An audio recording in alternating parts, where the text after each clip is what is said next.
नमस्कार दोस्तों, स्वागत करते हैं आपको VCI एजुकेशन पर। जैसे कि आपको बता दें कि हम लोग NCERT सार संग्रह को डिस्कस कर रहे हैं, जो महेश कुमार वर्णवाल द्वारा लिखी गई बुक है दोस्तों। और बता दें कि हम लोग ज्योग्राफी समाप्त कर चुके हैं। अब हम लोग पढ़ रहे हैं आधुनिक भारत का इतिहास।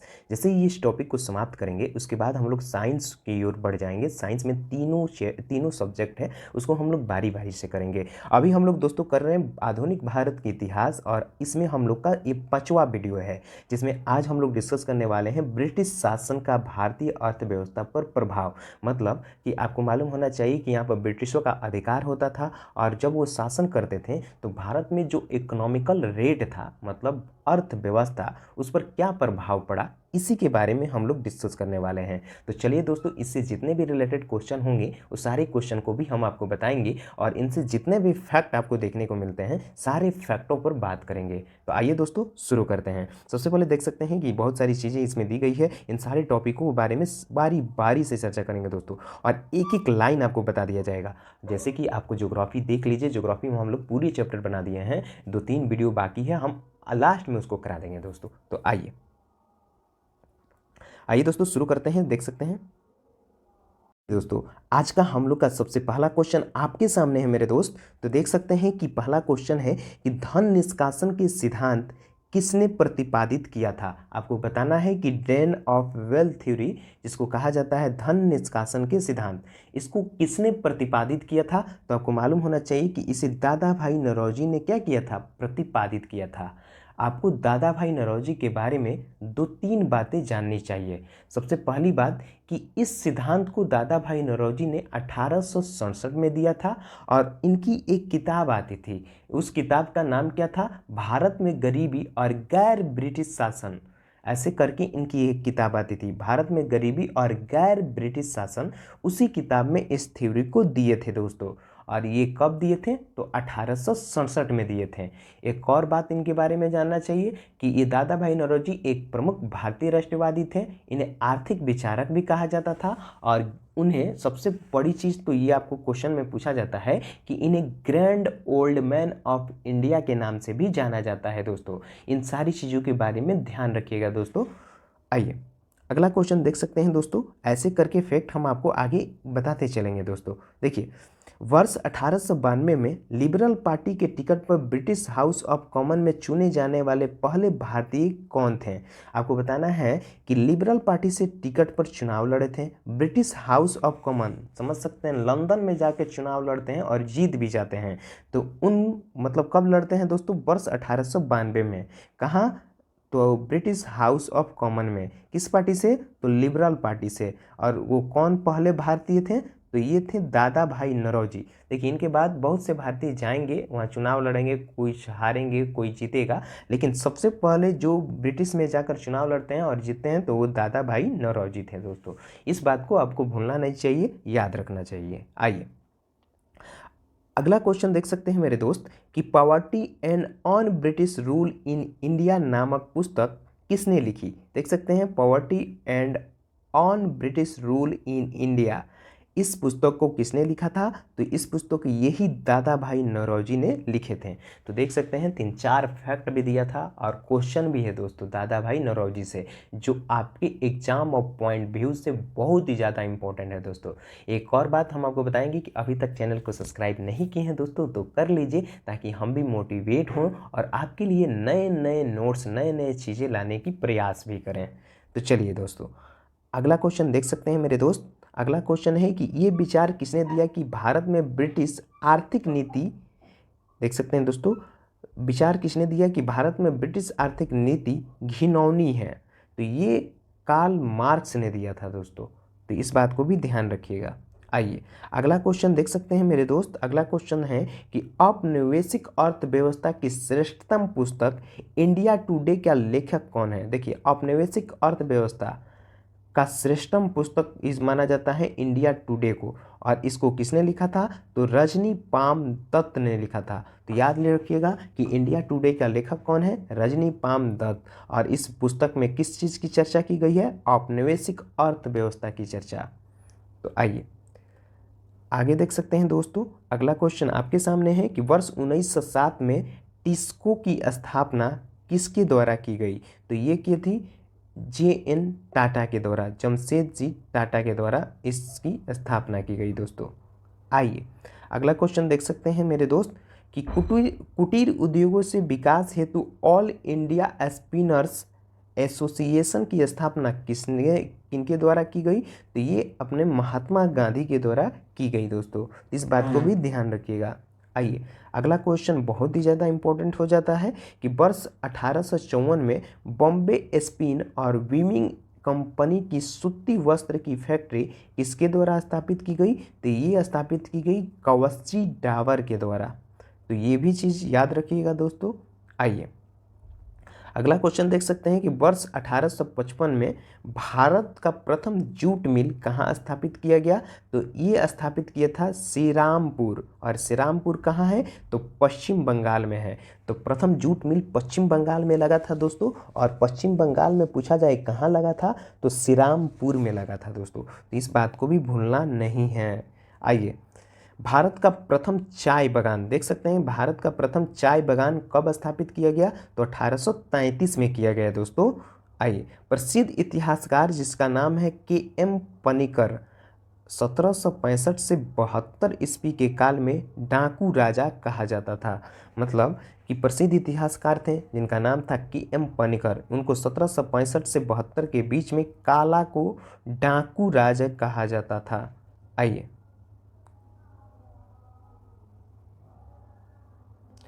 देख सकते हैं दोस्तों अगला क्वेश्चन कि 1813 ईस्वी के बाद मुक्त व्यापार से नकारात्मक रूप से प्रभावित होने वाले भारतीय उद्योग कौन था? तो ये कपड़ा था। मतलब मुक्त व्यापार से नकारात्मक रूप से प्रभावित हो गया, क्योंकि आपको मालूम होना चाहिए कि ब्रिटिश में मशीनरी का आविष्कार हो गया था और यहाँ पर जो हाथ से बुनकर कपड़ा बनता था उसको बहुत ज़्यादा प्रभावित किया था। आइए देख सकते हैं प्रमुख कृषि पद्धतियाँ कुछ आई थी दोस्तों जिससे भारत को आर्थिक रूप से नुकसान पहुंचाई। तो आइए कुछ नीतियाँ हैं उसको समझ लेते हैं और चलते हैं दोस्तों। देख सकते सबसे पहले तीन कटिया प्रथा, और आपको मालूम होना चाहिए कि तीन कटिया प्रथा में सबसे पहले ये कहाँ हुआ था?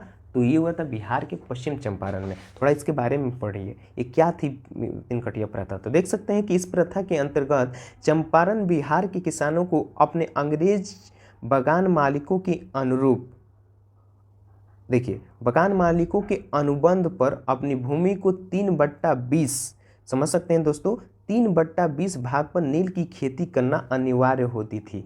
मतलब कि जो तीन कटिया प्रथा थी ना दोस्तों, ये एक ऐसा प्रथा थी जो बिहार के चंपारण जिला पड़ता था, वहाँ पर नील की खेती करनी पड़ती थी। वहाँ पर कहा गया कि अगर आपके पास ज़मीन 20 कट्ठा है तो उस पर 3 कट्ठा ज़मीन पर नील की खेती करनी ही होगी आपको। यानी कितना ही ज़मीन होगा उसका 3/20 चौथाई, मतलब 3/20 भाग निकाल दिया जाएगा, तो उतना भाग पर आपको नील की खेती करनी पड़ेगी। जैसे मान लीजिए कि आपके पास, देखिए दोस्तों अगर मान लीजिए कि आपके पास 20 कट्ठा ज़मीन है तो 20 कट्ठा पर 3/20 से गुणा कीजिएगा, परसेंटेज निकलेगा, तो आपको 3 कट्ठा ज़मीन पर नील की खेती करनी पड़ेगी। आगे देखिए उसके बाद ये कहाँ हुआ था दोस्तों? तो पश्चिम चंपारण में हुआ था। पश्चिम चंपारण कहाँ है? तो बिहार में है। आपको मालूम होना चाहिए कि 3/20 भाग पर क्या किया जाता था? अनुबंध करा लिया जाता था। अनुबंध का मतलब एग्रीमेंट करा लिया जाएगा दोस्तों। आइए आगे देख सकते हैं अगला क्वेश्चन आपके सामने है कि दादनी प्रथा। ये देखिए इस प्रथा के अंतर्गत ब्रिटिश व्यापारी जो थे वो भारतीय उत्पादक कारीगर और शिल्पियों आदि से निर्मित माल प्राप्त करने के लिए अग्रिम अथवा पेशगी रूप से धन देते थे। तो समझ सकते हैं दोस्तों इस प्रथा के अंतर्गत ब्रिटिश व्यापारी जो थे भारतीय उत्पादक के कारीगर और शिल्पियों मतलब समझ सकते हैं शिल्पकार आदि से निर्मित माल प्राप्त करने के लिए अग्रिम अथवा पेंशनी के रूप में धन देते थे।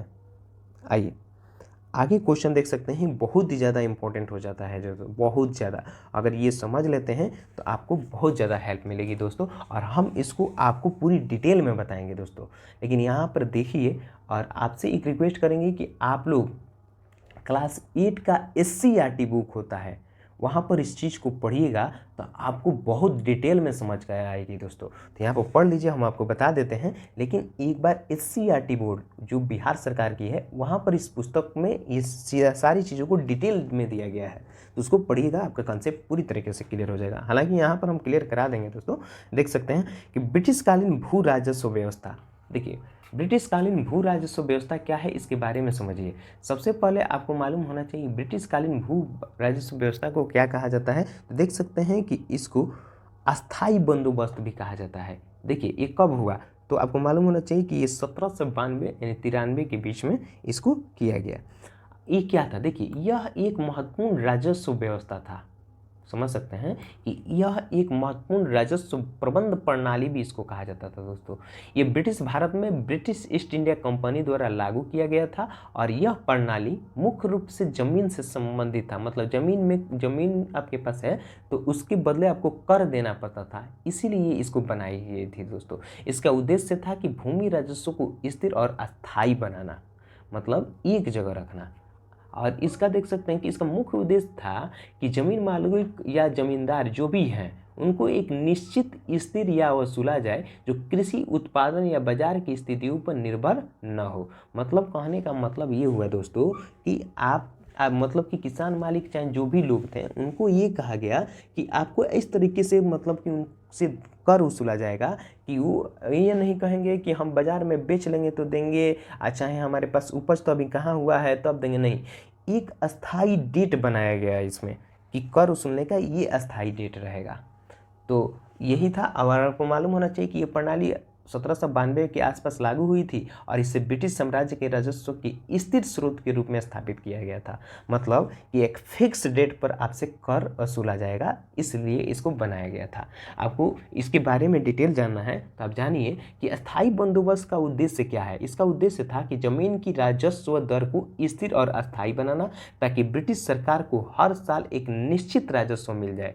आपको मालूम होना चाहिए कि ये नहीं आया था, मतलब ये लागू किया ये लोग, लेकिन इससे पहले जो लोग किसान होते थे उनके उपज के अनुसार वो अपना ऋण देते थे। अगर उपज में देरी हुई तो देरी से ऋण देंगे और जल्दी हो जाएगा तो जल्दी कुछ लोग दे देते थे। तो इस तरह से उन लोग को अच्छा नहीं लगा। वो लोग चाह रहे थे कि हम ऐसे करें कि एक फिक्स डेट पर इनसे कर वसूला जाए। और आपको मालूम होना चाहिए कि जमींदारी व्यवस्था भी आई और उसके बाद हम आगे आपको बताएंगे रैयतवाड़ी में, तो आप यहाँ पर जानिएगा। देखिए अस्थाई बंदोबस्त क्या था, तो ये लॉर्ड कॉर्नवालिस के शासनकाल में आया था, 1793 में आया था। और ये कौन कौन क्षेत्र पर लागू हुआ था, तो आपको मालूम होना चाहिए बंगाल, बिहार, उड़ीसा, उत्तर प्रदेश, बनारस, कर्नाटक में ये सारी बंदोबस्त क्या हुआ था, लागू हुआ था मेरे दोस्त। आइए आगे देख सकते हैं कि समस्त ब्रिटिश भारत का 19% भाग पर यह लागू हुआ था। भूमि अधिग्रहण में सदैव के लिए जमींदारों को हक दिलाने के लिए इसको लाया गया था और ब्रिटिश सरकार को राजस्व देने की जिम्मेदारी जमींदार को दिया गया। मतलब ज़मीन के जो मालिक थे उनको ही इस कर को देना था दोस्तों, इसीलिए ये लाया गया था। आगे देखिए, आगे हम लोग रैयतवाड़ी के बारे में पढ़ेंगे। तो रैयतवाड़ी के बारे में आप इतना जानिए। देखिए रैयतवाड़ी एक ऐतिहासिक भूमि राजस्व प्रणाली होती थी जो ब्रिटिश शासनकाल के दौरान भारत में लागू की गई थी। मतलब ब्रिटिश लोग आए तो इसी प्रणाली को लागू किया। आइए इसके बारे में थोड़ा और जानना होगा। तो आप जानिए कि जिन्हें रैयत किसको कहा जाता था, जो सीधे अपनी ज़मीन पर काम करते थे और भूमि के उत्पादन के आधार पर ये क्या करते थे, ऋण देते थे। अगर भूमि पर अच्छा उत्पादन होगा तो अच्छा देंगे और कम होगा तो कम देंगे। रैयत वाली प्रणाली जो थी और जमींदारों का कोई बड़ा रोल नहीं था, मतलब जो किसान थे उन्हीं का बड़ा रोल था। ठीक है, अब देखिए इस प्रणाली में किसान सीधे सरकार के साथ जुड़ा होता था और उसे अपनी ज़मीन से प्राप्त उपज का एक हिस्सा के रूप में सरकार को क्या करना पड़ता था, देना पड़ता था। और इसी को हम लोग क्या कहते हैं, रैयतवाड़ी। इसमें क्या था, इसमें जो था कि इसमें बड़े बड़े जो ठेकेदार थे वो लोग इसमें थे। और रैयतवाड़ी में क्या था, इसमें सीधे किसान संबंधित थे। और ये किन किन क्षेत्रों में था, तो आपको मालूम होना चाहिए मात्र 3 क्षेत्रों में था, मुंबई, मद्रास और असम में। आइए और यहाँ पर महलवाड़ी के बारे में पढ़िए। इसको होल्ट मैकेंजी भी कहा जाता है। ये कब हुआ था, 1822 में। और ये जो क्षेत्र इसको प्रभावित किया, ये उत्तर प्रदेश, मध्य प्रदेश और पंजाब प्रांत में ये लागू हुआ। आपको मालूम होना चाहिए कि समस्त ब्रिटिश भारत का 30% भाग पर ये क्या हुआ, लागू हुआ। भूमि पर गांव का अधिकार हुआ। ब्रिटिश सरकार को राजस्व देने की जिम्मेवारी समस्त गांव के मुखियाओं को हुई। मतलब मुखियाओं की कर की दर का 60%। मतलब कहने का मतलब है कि अगर आपकी मतलब कि ब्रिटिश सरकार के अंदर आपका घर है तो उसमें आपके घर के जो मुखिया होंगे उनकी जितनी भी सैलरी होगी उसके 60% आपको कर के रूप में देना पड़ता था। और रैयतवाड़ी में कितना देना पड़ता था, तो 33 से 55%। और देख सकते हैं कि सारी चीज़ों को क्या होगा, अब इतनी सारी चीज़ होगा तो कुछ ना कुछ प्रभाव पड़ेगा कि नहीं पड़ेगा, पड़ेगा ना। तो हम आगे बताएंगे। आप सबसे पहले महलवाड़ी के बारे में जान लीजिए 2-3 बातें। तो देखिए, आपको मालूम होना चाहिए कि महलवाड़ी कब लागू हुआ था, 1822 में। और भारत में ब्रिटिश इंडियन कंपनी द्वारा लागू किए गए एक भूमि का व्यवस्था भी था इसको, जिसमें महलवाड़ों की, देखिए महलदारों की क्या भूमिका थी। इस व्यवस्था के अंतर्गत जमीन का मालिकाना अधिकार किसका था, जमींदार को दिया जाता था, जो किसानों से कर वसूलता था और फिर उसे सरकार को अदा करता था। तो इसमें क्या था, इसमें किसान सीधे सरकार से नहीं जुड़े थे, इसमें जो ठेकेदार थे वो जुड़े थे। तो देखिए, पहला और तीसरा में क्या है, ठेकेदार जुड़े थे, और दूसरा जो आया था उसमें कौन, सीधे किसान सरकार से जुड़ा होता था। तो इस तरीके से ये सारी चीज़ होती थी दोस्तों। तो इसका प्रभाव पड़ेगा और भारत पर आर्थिक रूप से भारत कमज़ोर होगा। आपको मालूम होना चाहिए कि इसमें क्या क्या चीज़ होगा। तो प्रारंभिक रूप से देखिए, एक चीज़ को हम आपको बता देते हैं कि पारंपरिक अर्थव्यवस्था का विघटन हो जाएगा, कृषकों की दरिद्रता होगी, अब कमाएंगे नहीं तो भूखे मरेंगे ही।